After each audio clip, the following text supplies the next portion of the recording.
Today we're around three very special cars. An iconic car, a car that's been basically around us now for the last 10 years. And from its original version to some of the variants we're going to share with you today, still looks incredible.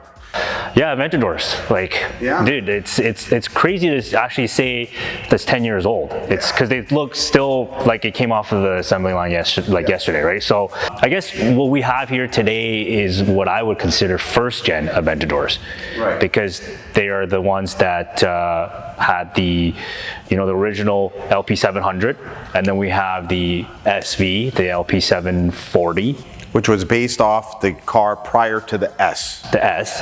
And then I guess the second gen would be the S and then the SVJ, which we had a couple S's, we had a couple SVJs, but they just sell so quick. The only way that I can relate to Aventadors right now, it's like Bitcoin. Like every week we get called on one, they go up by like 50, 60 grand. So it's pretty crazy. And we haven't had that much of a good luck with Aventadors, to be honest. Like when we first started, we had a couple of regular 700s that kind of hurt us a little bit. It was very difficult to sell, but I guess that was still at its peak, like early, like new car, kind of 13, 14 and stuff like that.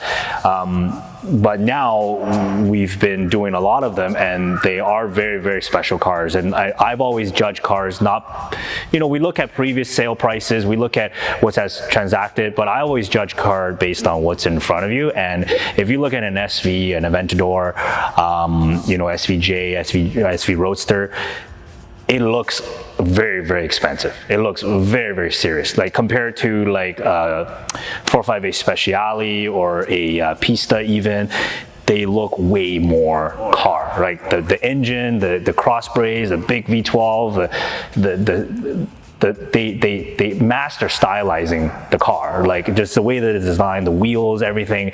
I don't even think this is the bottom. I think special edition cars, V12s, especially the fact that they're not making the V12s anymore, I think these things are to the moon in terms of values, right? So, well, going back to, I guess, our earlier times with the V12 platform specifically not having much success, I'm gonna probably say there's two factors to that.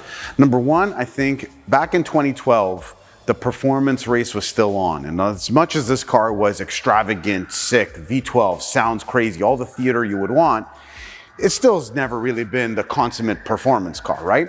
And I think back then with McLaren kind of changing the game a little bit, as you know, we're tied to a McLaren dealer, so we're always gonna, talk about them a notch up. But back then, the performance game was just starting to push. And I think McLaren is probably responsible for making cars better from everybody else, okay? But now that the cars have reached a place where they're just so powerful, they're so fast, it really doesn't matter anymore almost, you know what I mean? So you're like, well, what pulls on me? What has that, again, that intangible specialness? What has that art? What has that sound, that theater? And, and look none other than a V12 powered Lambo. We both have invested heavily in some of our last few buys combined from the Diablo. We did a Countach last year. That was a great time at Pebble when we bought that car. And, slowly but surely we're starting to recognize, the V12s is dying. Mercedes is not making a V12 anymore. Lambo's still going to do a V12, but with a supercapacitor hybrid type technology, which is probably going to be great, but not still full-fledged on the motor. And again, going back to what you're saying, now a silhouette that's 10 years old, from a design standpoint, probably more like 14 years old. Yeah. And look at it today. So I guess let's kind of walk through, we just sold an actual 2012 coupe that we have at the store right now. Car was here too, that would have been awesome. Right. So 12, 14, right. And then, the first gen Aventador. They're all first gen cars. Unfortunately, the booth, I don't think can even really accommodate a fourth of these beasts because they're massive. And even that car, like you could tell that car was not as because it was the first year, I guess people didn't really build them like, oh, I gotta have white wheels or like carbon or whatever. It was a poster Aventador, orange Aventador, which would have the orange two-tone interior. But that car right there, 10 years old, it's still pulling 330, 340, 350, 360. Even a Roadster version like this one, 370 up to 400. They've never sort of went below that, and I guess that's the thing about what you see in front of it. This is a V12 mid-engine Lambo, and back to what Jimmy was saying from Countach and the Diablo, and we had a Mercy for a little bit. That DNA, it's still on this car, and I think that's what McLaren, obviously they're still working on the DNA. They're still a baby basically, but I think that Ferrari DNA was lost when they went turbocharged, and it's you drive a Pista, you drive a 488, jump into McLaren, close your eyes, it feels the same thing. Big turbo power, fast. But the Lambo, just now we were moving it, Jimmy had about maybe this much, but he's like, am I good? Because you just can't not see anything. Anything around you when you're driving this car. And that's part of it, I think. Right? It's single clutch. They've never updated it up until. They did different upgrades and all that kind of stuff. It's an evolution car for sure. You know what I mean? And it evolved over the years and up to the SVJ, which we've had the pleasure of trading quite a few now and driving that car. But I'll take it back to maybe Pagani here when I talk about a single clutch transmission, because probably the thing that people bark about the most when it comes to this platform V12 Lambo. Horatio kept the single clutch because the dual clutch is too good. It lacks that mechanical emotion, that punch. So like at full swing on this thing, you yank this thing up to 8,000 RPM and you pull the lever, and it's a mechanical, engage and disengage of the clutch and shift and all that stuff. That's all like right in your back, you know what I mean? And when you get that feeling from a car like this, of generating that kind of power out of an NA V12, I feel like that is purposeful. I think that's why they did it, and that's why I think they kept it. And it'll be interesting to see what the gearbox is going to be on the next generation. Pagani's going to stick with the single clutch transmission on their next generation, and maybe these guys might too because of that little piece, you know what I mean? So it's like driving a bull, right. I guess riding a bull, right? Like it needs to have. You got to learn the bull. You got to learn to drive around the bull a little bit, right? Yeah. So you know what, Ed? Honestly, the Aventador gig is yours, and you've done an amazing job with it. And I guess why don't we start talking maybe a little bit about this early generation Roadster here? So this is a 14 Roadster. I believe it's the first year they introduced the Roadster. I might be wrong, but this is a 14 with about 6,000 kilometers. The reason why I loved this one is because it's all black. You rarely, if you go online right now, they're white, orange, whatever, this orange brakes, red brakes, this is just one tone. So whoever built this car just had an image in mind, which black wheels, black brakes, tires being all black, that area all black. It's a jet black color, and the inside is just a dark black two-tone Alcantara with the carbon fiber. So a lot of the time, the early gen cars, a lot of people didn't pick carbon fiber, and no different than McLarens and stuff like that, because people didn't really even for sales, we didn't really know, okay, do this, this would be good, this would be got. That has become such a thing. Yeah. So you can obviously tell, as the year went by, they're probably getting trades back, and then they see, oh, this is nice, that's nice. So this car is all black, and it has all the carbon fiber packaging on the outside. So the areas where it's carbon fiber that normally you'll see on an SV, the front chin, the radiator scoop, the side intake, the engine brace.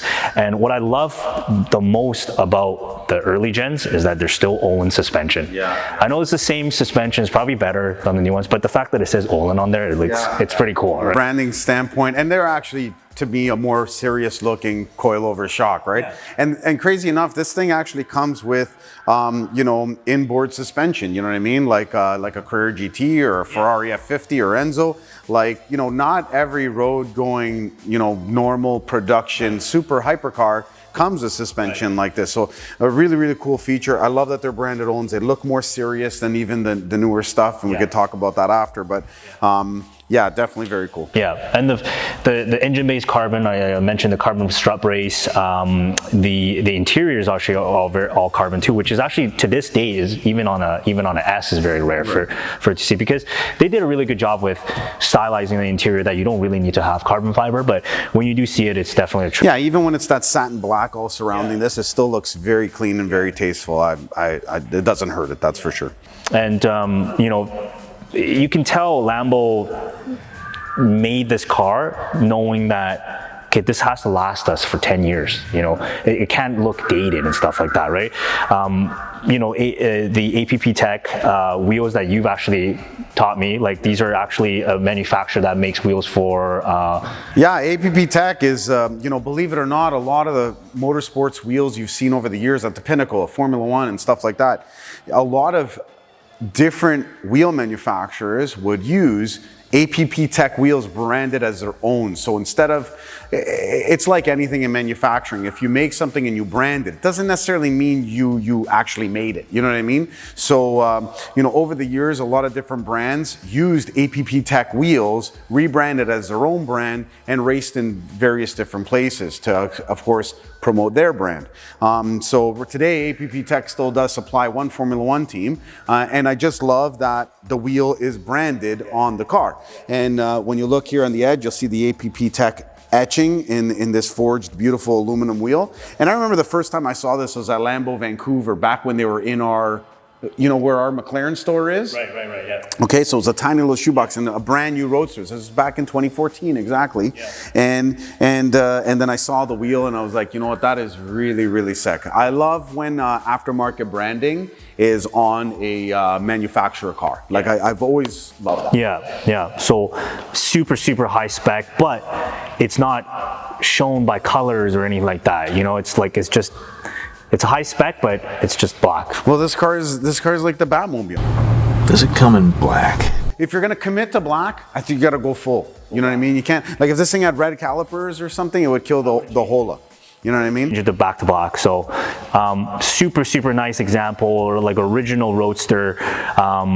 Good spec. It's only got about 6,500 kilometers on the clock, and super excited to have a car like this in stock. So 700 horsepower. It's not slow. You know, you got to ring it up. So back to what you're saying about the performance and stuff like that. When they first came out in 2012, you know, they had their transmission issues and stuff like that in 2012 and 13, and I think 14 they updated it. So actually driving the 2012 versus the 14, you can tell the difference that it was driving a little bit differently, and it's a lot of power. It's good power, and it feels good. And it really feels like, oh man, that's a big engine in the back.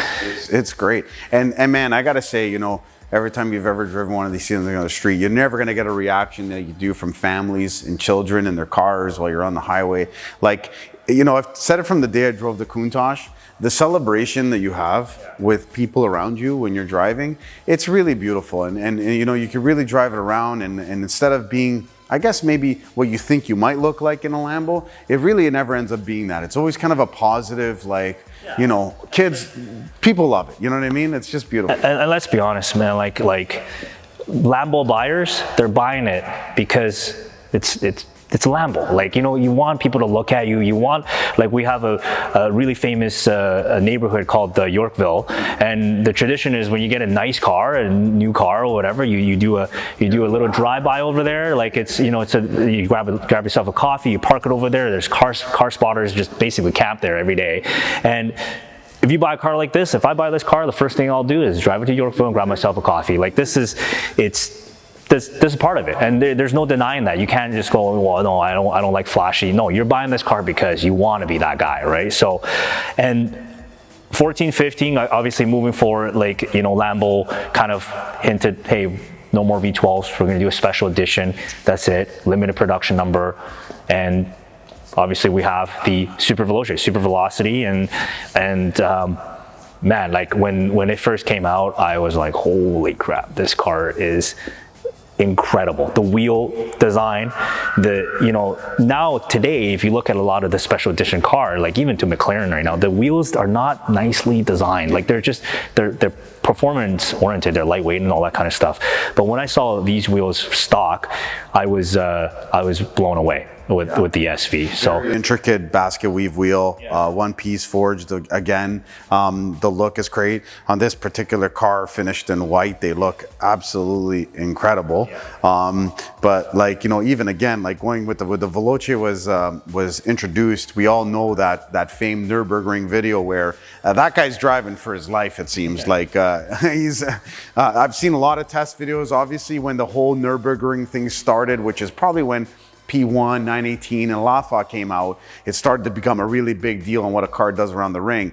You know, I got to give it to Lambo. Never really been a super performance-oriented brand. Say, you know what, we're going to attack this and we're going to give it all. Of course, we never really saw images of what the car looked like. So, you know, it's, I guess, questionable how roadworthy, I guess it was. But that guy was 11 tenths, man. He's driving to save his family, it seems. But he either has to like basically die trying. Like he has to. If he's not gonna crash, then like he fucking has to like keep going, right? 100%. So this particular one is a 2017. They made it in 16 and 17. 600 ever made in coupes and obviously the Roadster. And you know, at the time they kind of hinted that was it. This is the one. And you know, a lot of guys give McLaren shit about, you know, keep making products and stuff like that. This is a perfect example. You buy this and you go, I got the best one. I got the Aventador, the best one of 600, and then shortly after they do the SVJ, and they made 800 of them, 900 of them. Then they did SVJ 63, and then now they're gonna do it Altima. So all so the keep going, guys. all the McLaren's haters out there, we don't actually make that many cars. Lambo, they milked it. Every single little drop, they gotta do it. They gotta do it. But you know what? They've always done it. You know, because if you really look back, Mercy had various, you know, different kinds. They had that Versace edition. They had a SV. They had, I'm sure there's a couple I can't even really think about, but there was an anniversary car as well. Gallardo too, Superleggera, Blancpain, right? You know, Squadra Course, like, you know, you name it, right? 100%. And you know, and Diablo, of course, the same. And I guess going back to the Diablo, one of the very unique things, and one of the reasons why I think, you know, Ed and I were eyeing up this car for, I guess, a long time, kind of questioning, you know, do we buy it? It's beautiful. We love the actual spec of this particular car. And going back to the Diablos, this one actually is very unique because it's finished in SE30 anniversary paint, which only came on the 1995 Diablo SE30. So I can't even imagine how many were ever finished in this color. This one here has basically delivery miles on it, and it has 122 kilometers. Right, and the design and spec with the introduction of the white to the car is just crazy. Now we'll open the doors here just so we can have a look while we're talking, but Matt will probably do his little overlay action while we're talking about this. But if you see the interior with the splash of white all over the place, and the white with the SV on this, you know, bulkhead center console, the strap, everything, like, it's just sick. And then moving on to the beautiful SV on the rear quarter panel, also done in white. And this one is obviously fitted with Lamborghini's factory race pipe, which sounds absolutely incredible. I think it sounds better than SVJ. I'm gonna say it. I'm gonna say it. It sounds better than SVJ. I drove this here, and it does the crackling, the all that stuff exactly the same as an SVJ. Exactly the same.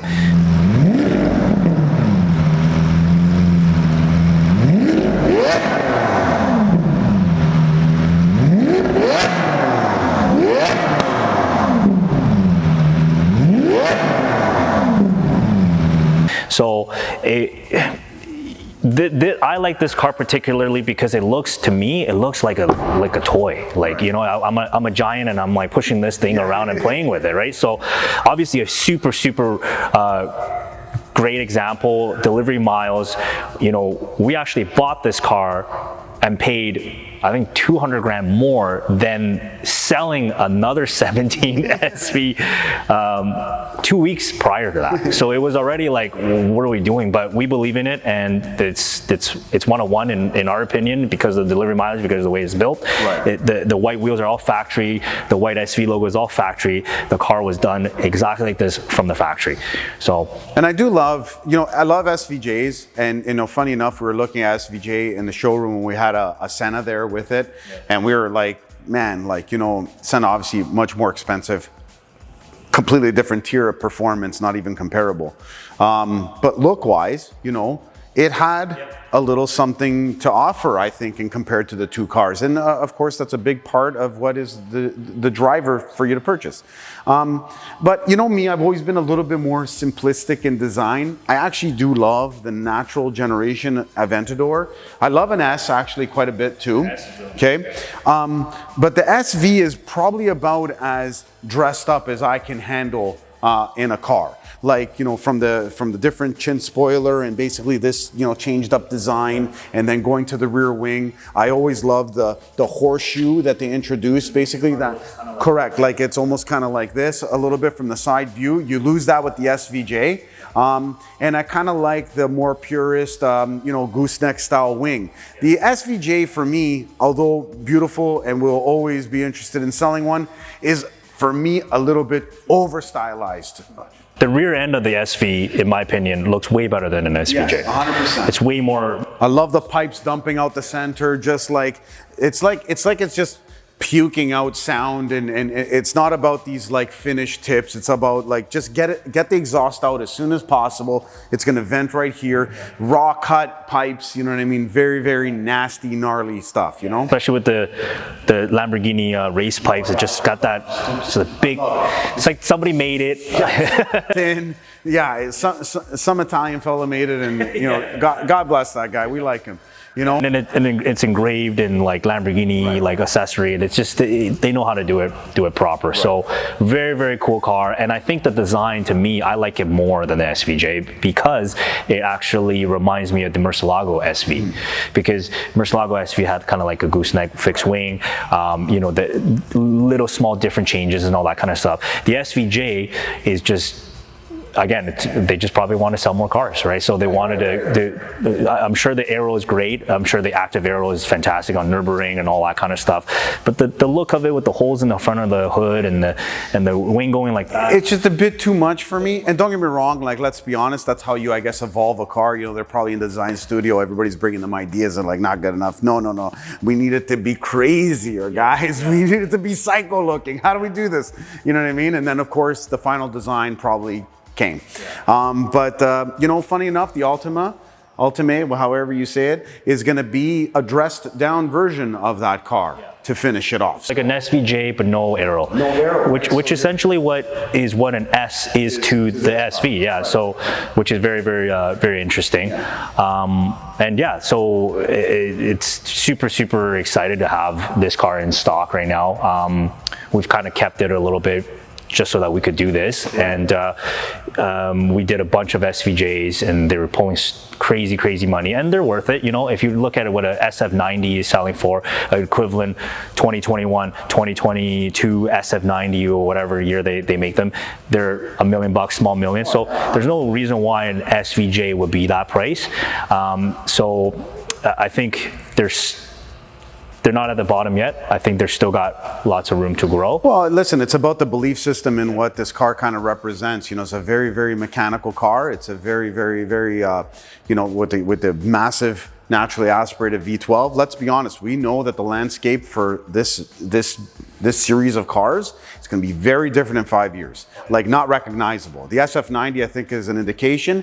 I don't know about you guys. I dislike that car. I think it's flat looking, and frankly speaking, you know, I don't know what it is, man. I saw one on the Gardner when I was driving home the other day. It was a coupe, and I had to look 4 times to distinguish it from an F8. And when I got next to it, I was like, man, you know, Ferrari rarely lets me down.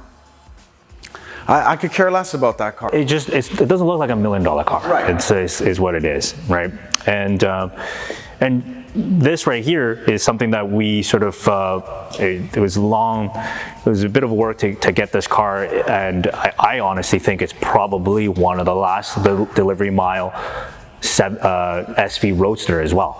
And what I like about Lambo Roadsters, especially not specifically Lambo Roadsters, but specifically Aventador Roadsters, is that when they have their Roadster version, it looks so crazy. It looks so much crazier than a coupe, with the whole engine lid design and all that, especially with an SV with this wing kind of popping out and stuff like that. This particular car is also a delivery mileage car, 17. The name of the car is? It's you know what, guys, before we started the video, we looked at what color it is. It's blue. It's blue neon. I don't know. Sorry guys, it's a ridiculous name, but you know what? It looks sick. It's blue. It's like a combination of like royal blue and a little bit of like McLaren's like Vega blue and Paris blue, like all the right blues in one. So obviously it's got 120 miles, previously US car. Just another fine, perfect example of a brand new SV Roadster. And historically, it seems like the Roadsters has always been $100,000 premium, and I can see that. Like, you know, having that V12 in the back, going to Yorkville, top down, you know, it's just it's an amazing experience. And the way they get away with this engine lid is because, you know, as you know, most manufacturers have a full functional, you know, hydraulic or electric roof, and obviously that's got to get, you know, put somewhere when it extracts itself. So, you know, you usually find these cars, like if you look at anything in comparison, they got these big humps over here, and you miss all this body work because it's basically covering a convertible top, right? So this car, you know, you have the two panels. I love how they've indicated for idiots like myself how to, you know, clip it in here, because I don't know, even when you put it in a Carrera GTE, same kind of roof, like you're nervous as shit putting in that, man. Like, should have filmed us trying to put that in. Oh yeah, you know what I mean? This, you know, you do it 2-3 times, you'll get the rhythm down, you know, you're caught in the rain, you don't want to look like an idiot, you know what I mean? You'll get it down, it's very comfortable. But that, using that sort of way of building the roof, gives them the opportunity to stylize the hell out of that engine lid and make sure that you really get to exploit the beautiful V12 back there, and just a beautiful expression of like rigid angular design. You know what I mean? It's just so, like, everything is sharp. Everything. And you can see more, you know, versus an SVJ. Like SVJ just has a little strip of like glass, and the fact that you have to have your buddy together to take it off. Those, like Zeus fastener type closures and stuff like that. And then, you know, because they open up the middle, it actually exploits the fact that the intake manifold's a little bit offset on these cars. I'll never understand really that. You did all this stuff that's very equal, and then the engine is, the intake manifold's off to the side a little bit.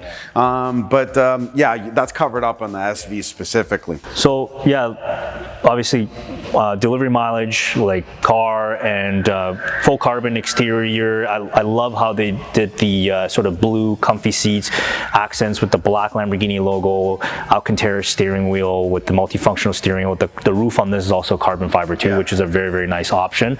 So even got the original factory sticker still on it and stuff like that. So it's very blessed to just even have 2 delivery mileage SV over here. And a lot of people are in this SVJ train, and I think like once people realize what the production number on these are and what the design of. What is the difference? Is there more SVJs than SVs? Yeah, more SVJs. They make 800, 900, correct me if I'm wrong, but like I think at least 800 of the SVJ Coupe and Roadster, whereas these are 600.